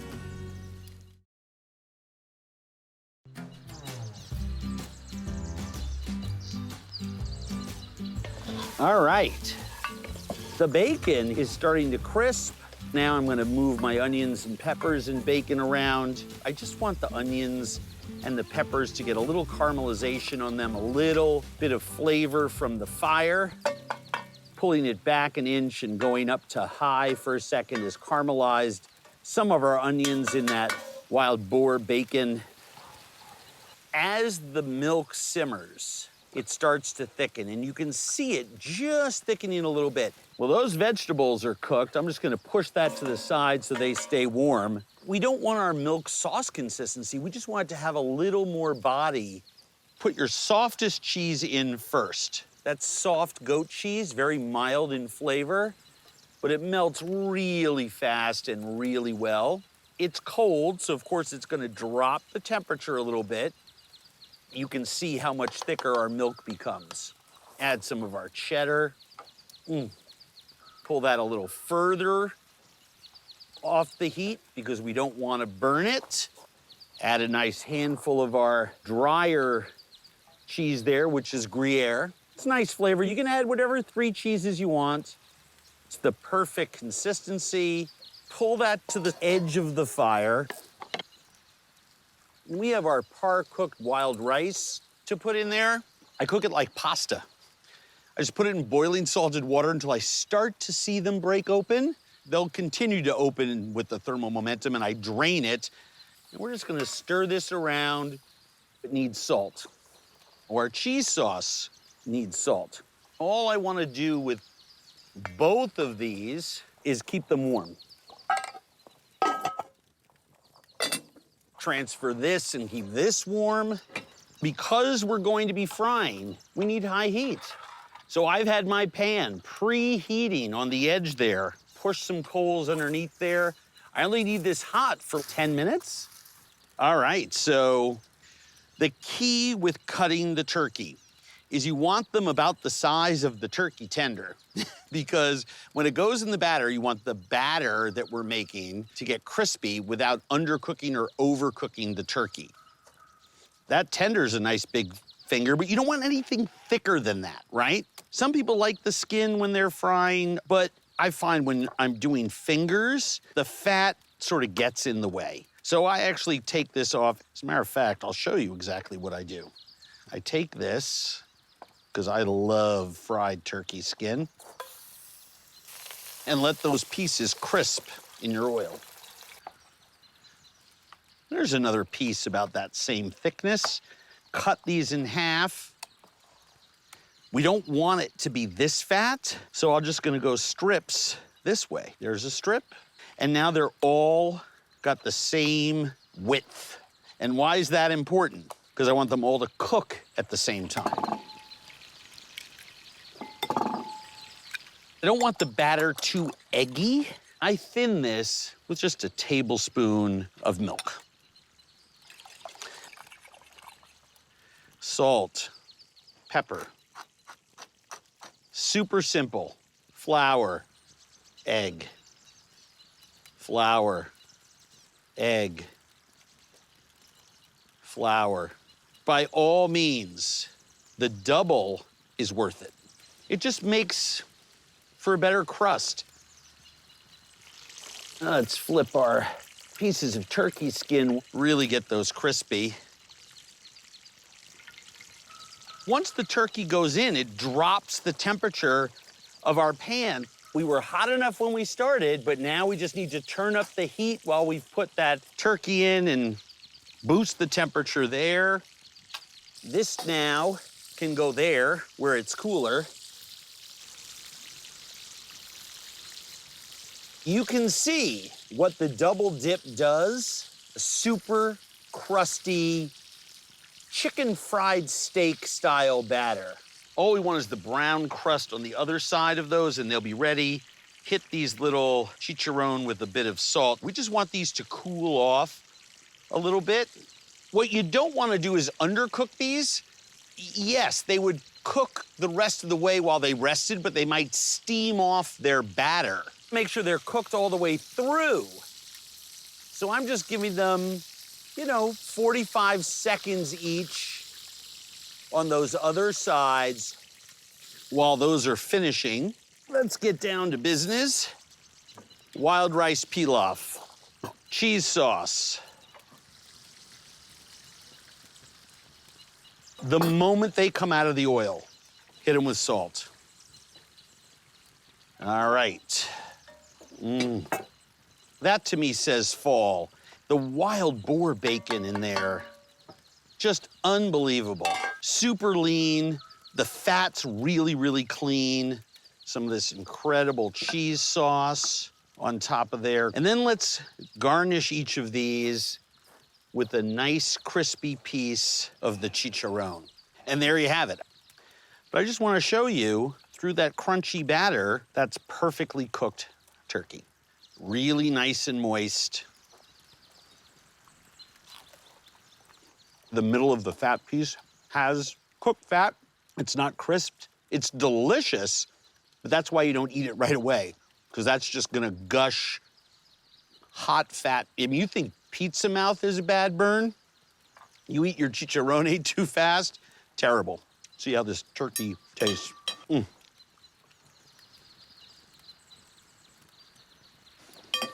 That's just ridiculous. Moist, delicious brine turkey. That cheese sauce is just perfect with it. The food is fantastic. Wild rice, wild boar bacon, turkey from Minnesota, cheese from Minnesota and Wisconsin, wood from a couple miles down the road, chopped down 2 years ago and air dried. This food is of a place and of the culture here in which it was cooked. I love this. Fried turkey with that fantastic cheese sauce and wild rice pilaf with jalapeno and wild boar bacon.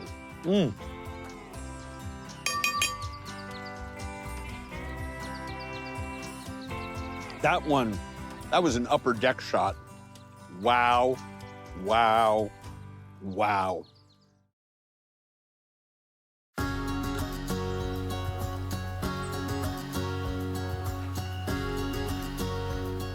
We're gonna make a simple dish. Cast iron seared salmon with crispy potatoes and onions with the lemon, dill, and caper sauce. It is the simplest form of cookery, and I think ideal for any kind of fish that you wanna cook over live fire. Now, yes, I am cooking in cast iron over live fire, but let's talk about why that's still live fire. The smoke that comes out of these coals is going to convect over and into these pans. You will smell and taste the smokiness in both the potato dish, the sauce, and the salmon. I take a very sharp knife and I run matching the angle of that cheek because I want all that beautiful meat. So many times people cut it here and they're missing all of this stunning meat. I like to start at the tail. I work along the backbone of the fish, and then I just grab a hold of the fillet and gently lift it, allowing the knife to do its job. I always hold on to my salmon trim. This is absolutely delicious eating. Wow. Next move. Do you want to do skin on or skin off? I'm gonna leave the skin on because the scales are gone, and that salmon skin is gonna crisp.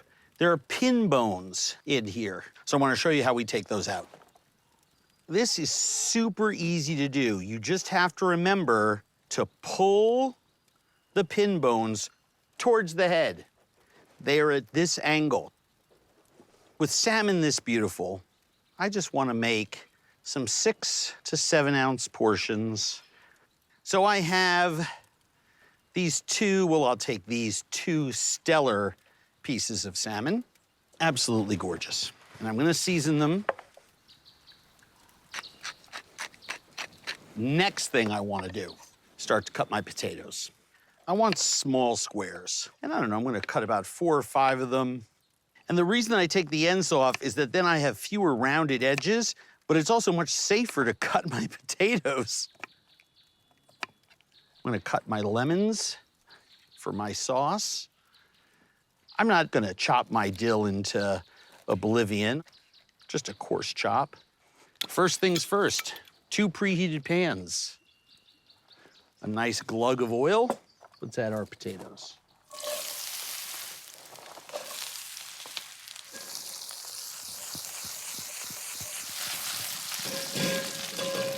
And then I'm gonna do the same thing over here with my fish. This is one of those situations where you wanna cook your fish show side down. So the side that I wanna reveal to people when this is done cooking, I put down. And do you see the way I drag the fish through the pan? If I get sticking right away, I know I have a problem. But I didn't, so I know my pan is hot enough. And we're just gonna let that cook and get a really, really nice sear on there.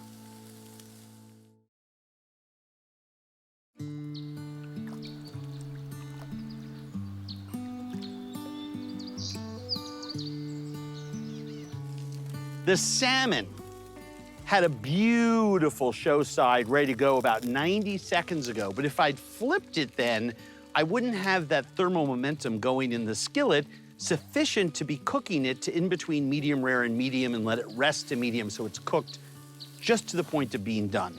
But right now is our time to flip this. We just do this very carefully. And you have that stunning crust on that salmon. Time to add our onions.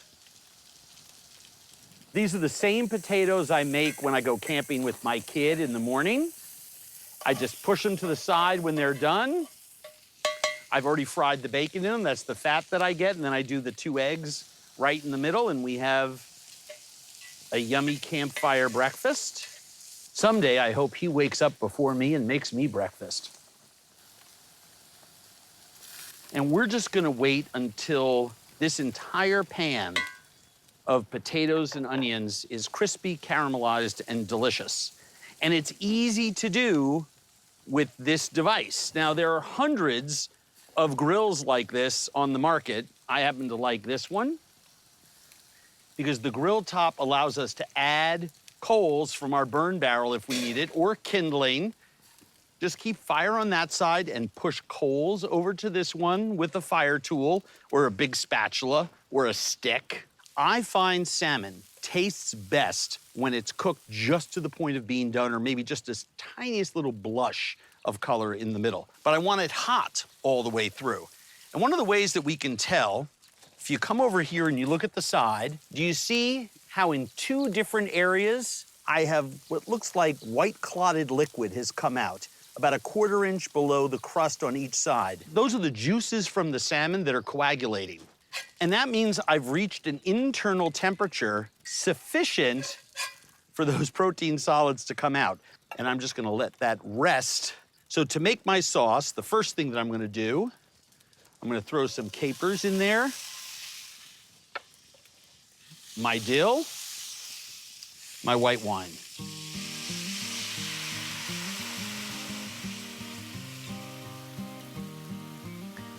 Our wine is reducing.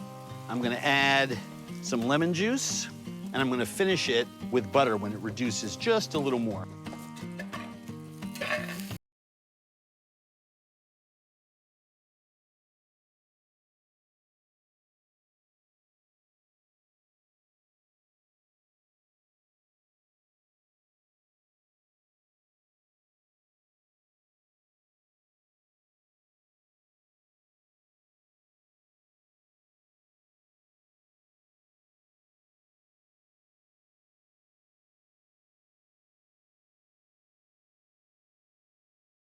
Just put your butter in your pan.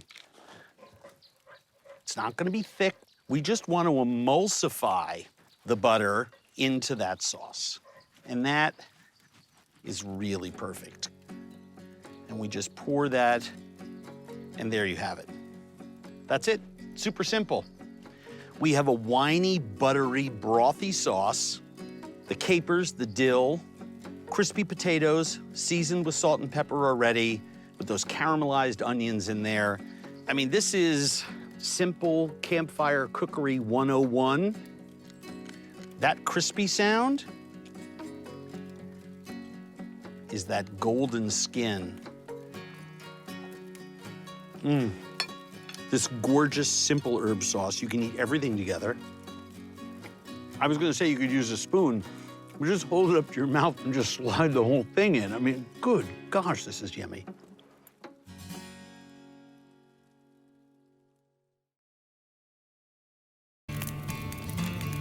That's about as good-looking a plate of food as you're gonna find. Vietnamese grilled quail noodle bowls.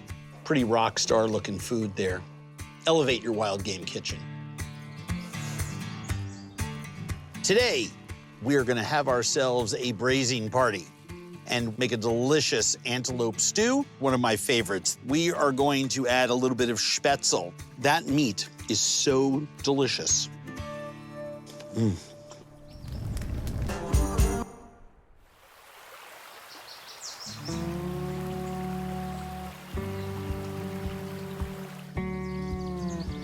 Nothing I enjoy hunting more than small upland game birds, and there's nothing that I enjoy grilling more than small upland game birds. It's fast, it's easy.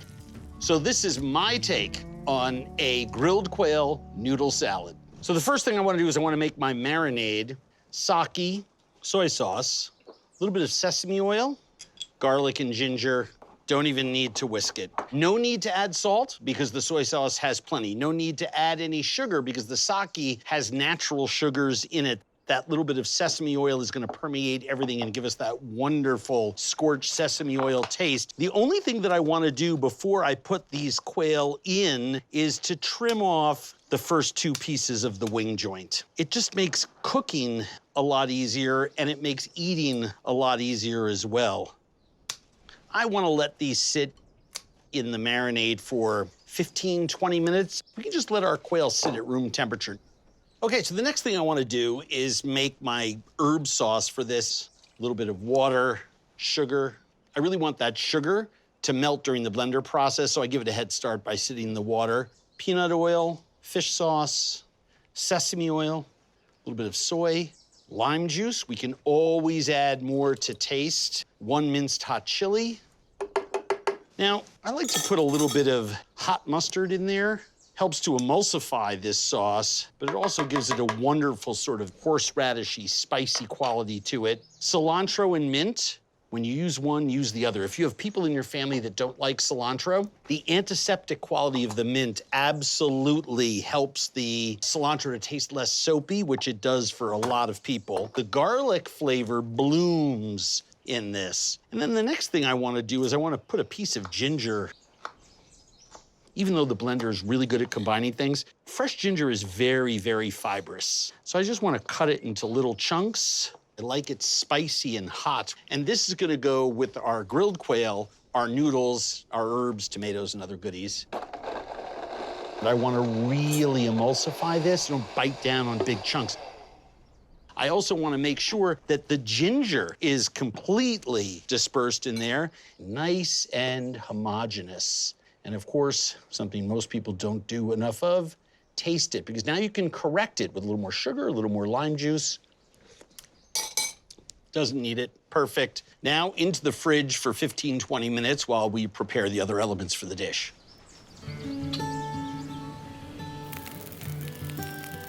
So we have our quail, have a plate ready, because these are gonna cook really, really, really fast. We're just gonna swing this coal bed underneath there, let that burn itself for a while. And when those flames die down, we'll get going. This dish, by the way, works so well with any meat or poultry, but it's ideal with doves and pigeons, quail, any upland birds. I recommend grilling these show side down with the wing joints in the up position. And the reason I like show side down is really very simple. I want to cook this for as long as possible on that show side. That's the first rain that this part of Texas has seen in 6 months. And of course, I'm cooking in it. So the key here is that you actually want quite a bit of char on these, but you don't want to overcook them. So just lift them up and take a look. I mean, that's not a lot of char, right? That's nice char. Now remember, with small little birds like this, not a lot of fat. You want to cook them to medium rare and let them rest so there's a nice blush to the meat all the way through. You do not want to overcook these. Because these are semi-boneless, just pick up the pieces. Super, super easy to do that. And look what I said to you about Frenching those little bones. Look at how nice that looks. That's about as good looking a plate of food as you're gonna find. While these are resting on the plate, we're gonna go back up to the pavilion, create our noodle bowls. Perfect for a Vietnamese style noodle salad.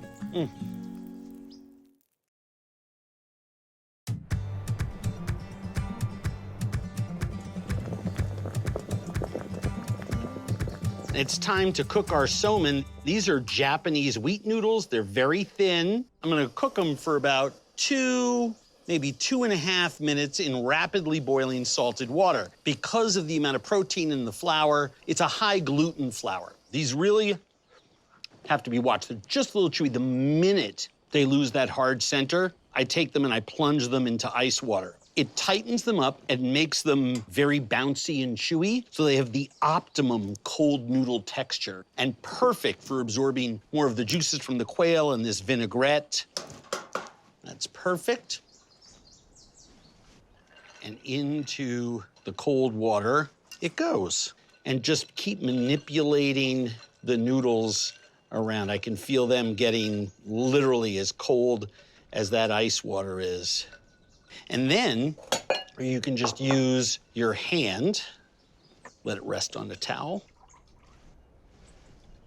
And the reason I'm resting it on a towel is just so it has an opportunity to drain off the rest of its water. And you don't have to worry about them sticking together. The minute you drop them into that ice water, that gluten sort of seizes up. And the vinaigrette that goes on top of these is also gonna keep them nice and loose. So you don't need to worry about them getting tough.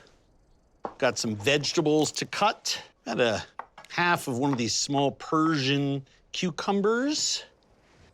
Little radish. It's that time of year. This comes together so effortlessly. These are some hot chilies, in case anybody wants a little chili crunch. How about a mint top? Wilt those, you get nice little antiseptic pop from the mint. Some cherry tomatoes. This is baby romaine. I'm just cutting it as thin as I can. Such a lovely texture, super healthy, super yummy. Some green scallion. This dish is absolutely perfect. This is stunning quail from my friends who are hosting us here at Broken Arrow Ranch. So I have the 2 little dark quarters, and look at that blush. That's perfect. And we're just gonna perch that on top. Now this is a very strong dressing, and I use it for all kinds of things. Usually at this point, I'm like, hey, I wonder how this is gonna taste, but this meal is on heavy rotation in our house. Sour, salty, bitter, sweet, and spicy. And this quail is just absolutely out of sight. Don't overcook it. Let it rest. 3-4 minutes, and it's good to go. One of the things that I really like about eating this is that every single bite has a different combination of ingredients. Cucumber, lettuce, quail, hot chili. It just is fantastic. If you'd like any of our recipes, all you have to do is go to www.outdoorchannel.com and click on Wild Game Kitchen.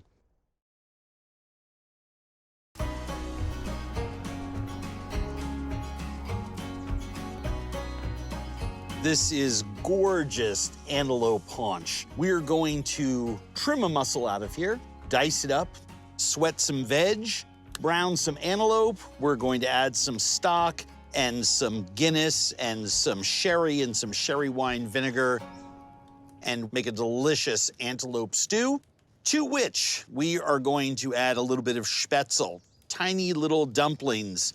Antelope is very lean. It's not gamey in the least. I tell people all the time lamb chops are gamier. It's better for you.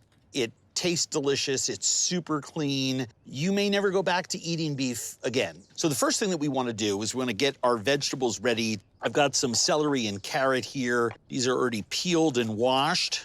I don't want this dish to be too sweet. I want to taste the bitterness of the Guinness. So I'm just putting 2 carrots in. I love biting into big pieces of celery. I'm just going to cut this on an angle. We have tomatoes. I have onions, lots of diced leeks. There's nothing better in my mind than leeks, herbs, and Guinness for braising meat. It is a marriage made in heaven. Garlic cloves, and I just like to smash them. And I'm putting everything in one bowl so I can add it all one move into my pot. This is rosemary, thyme, parsley, and a bay leaf. This goes into my pot, and at the end I take it out of my pot. Super, super easy. I have a nice fire going in here, roughly 325 degrees. I'm going to add my oil. I can see it shimmering right away. And then my pot goes back into the oven. Right now, those vegetables are roasting in there. Pretty cool, huh? What sort of spices go well with this? Well, sweet spices do. A little bit of brown sugar, a little bit of cinnamon, some ground clove, and ground nutmeg.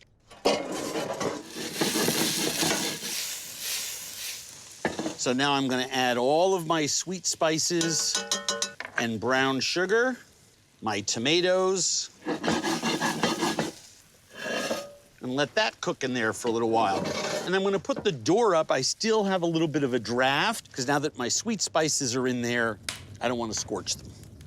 Nice big haunch. You can see that sheath of silver skin is a long, tapered muscle that's pretty nicely marbled. Remove the top layer of, I'm just peeling that away.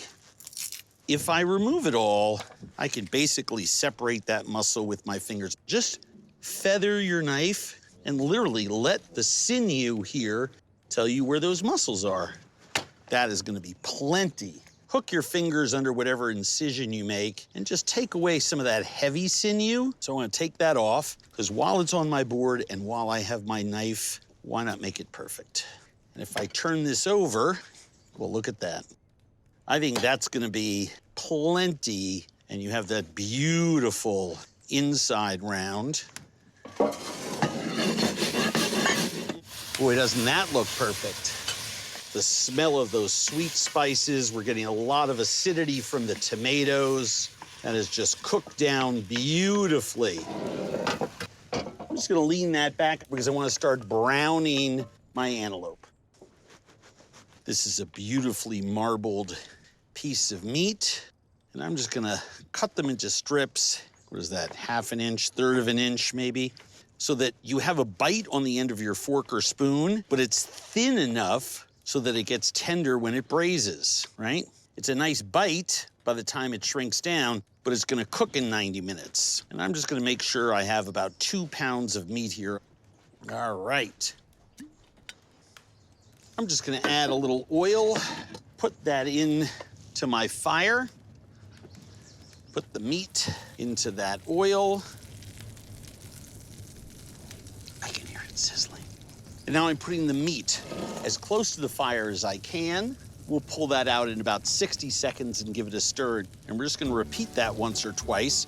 I don't need all sides of each piece browned. The idea is to brown some of the pieces so that roasty, toasty antelope flavor is in the stew. So I'm just coating this meat in the hot oil, and I'm going to spread it flat like that. Brown roast for a couple of minutes.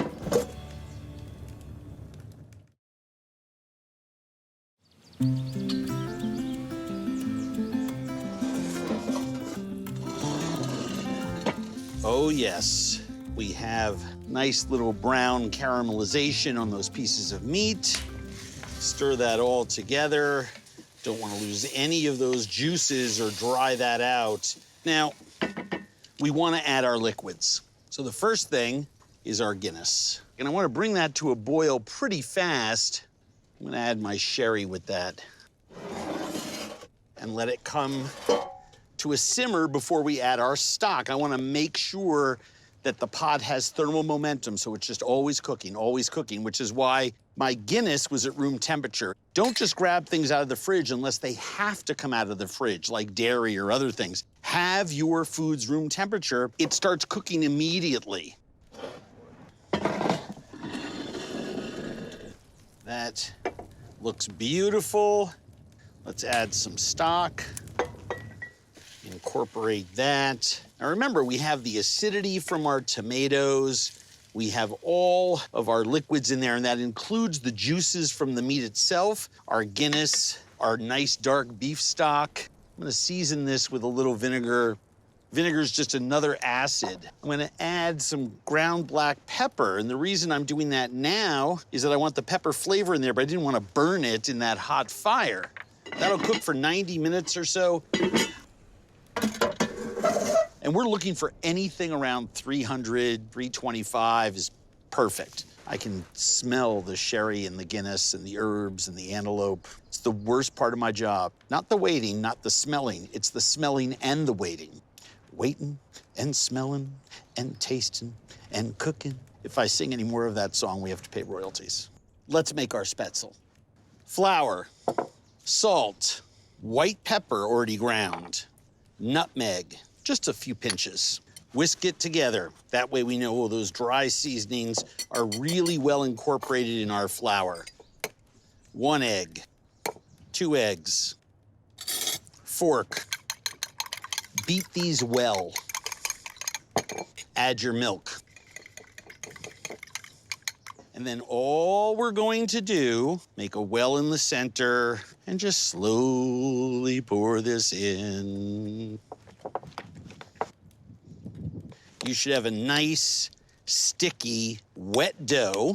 And we're just gonna cover that with a little bit of plastic wrap. When we are ready to serve, we're going to load that batter into this spätzle press. It's like a grater that you can't hurt yourself on, but it's got this little cup attachment.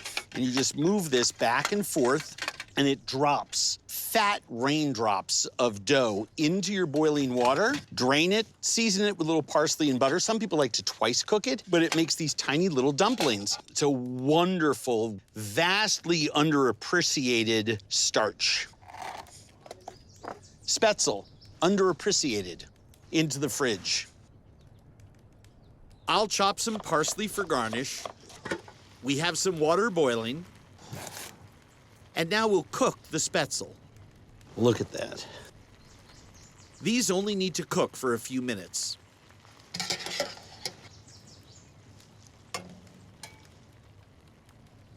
A little salt, parsley, some butter. That is gonna be delicious. It's so chewy and bouncy, and the nutmeg in there is just out of sight. All right, see how the star of the show is? This has been about 90 minutes. Started out hot, but we were able to cool it off. Oh, ho, ho.